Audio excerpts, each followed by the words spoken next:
Bonsoir à tous, j'espère que vous vous portez bien.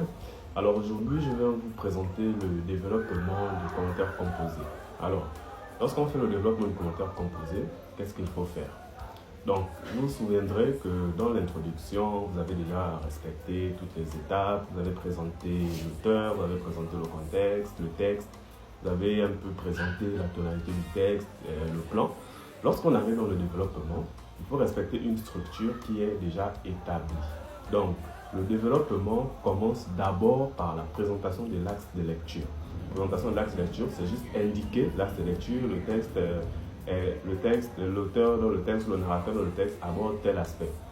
Et selon tel aspect, il évoque tel autre fait. Là, c'est le sous-axe. Donc, axe de lecture, plus sous-axe, plus outil d'analyse. L'outil d'analyse, c'est le mot, le groupe de mots, la figure de style, vous nommez les éléments. Si c'est la métaphore, vous dites la métaphore. Si c'est la phrase déclarative, vous dites la phrase déclarative. Si c'est le nom commun, vous dites le nom commun, et ainsi de suite. Ensuite, l'interprétation de cet outil d'analyse-là. Il faut interpréter l'outil pour dire qu'est-ce que ça veut dire. Et à la fin, vous avez la transition qui permet de partir d'un paragraphe à un autre, d'une partie à une autre. Alors, pour revenir sur les outils d'analyse et d'interprétation, vous vous souviendrez que la dernière fois, j'ai fait une vidéo où je vous montrais le tableau de la lecture méthodique.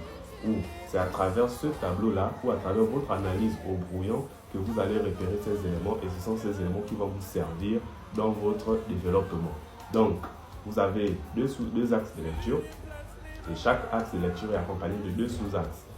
Et pour confirmer un sous-axe dans un commentaire composé, la norme dit qu'il faut au moins 3 outils d'analyse.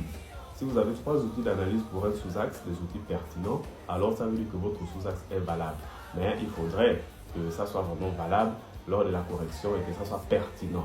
Donc, je vous laisse, vous avez tout juste en bas, d'accord, le processus, le plan, la structure du paragraphe.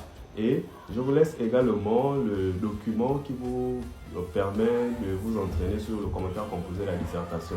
Le lien est dans ma bio, vous cliquez sur le lien, vous rentrez sur la page, vous allez voir les documents qui sont disponibles pour vous. Donc, je vous souhaite une belle soirée, surtout portez-vous bien, on est ensemble.